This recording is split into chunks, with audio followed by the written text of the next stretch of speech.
नमस्कार मित्र मी थिट्टे सुशील कुमार शरद सुमन सूद फाउंडेशन आयोजित राज्यस्तरीय काव्यलेखन स्पर्धेमध्ये मला सहभागी करून घेतल्याबद्दल मी त्यांचे प्रथमतः खूप खूप आभार मानतो। आपणांसमोर मी एक कविता सादर करणार आहे। कवितेचं शीर्षक आहे कष्टातलं जीणं। कविता सादर करतोय। कधी सुखाची झुळूक नाही आली जीवनात, भरले आयुष्य दुःखाने तरी बाप हसतो गालात।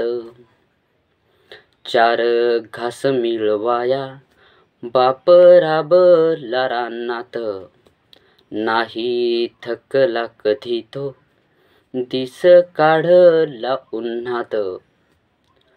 झोपडीच त्या चित्त्याला जणू वाटतो महाल, कष्ट करूनिया त्याचे काय होतात रे हाल।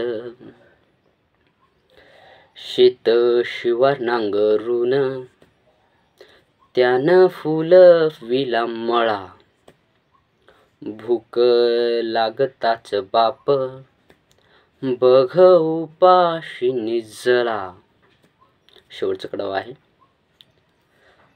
त्याच कष्टातलं जीणं देवा कधी संपणार, झोपडीत त्याच्या देवा सुख कधी नांदणार।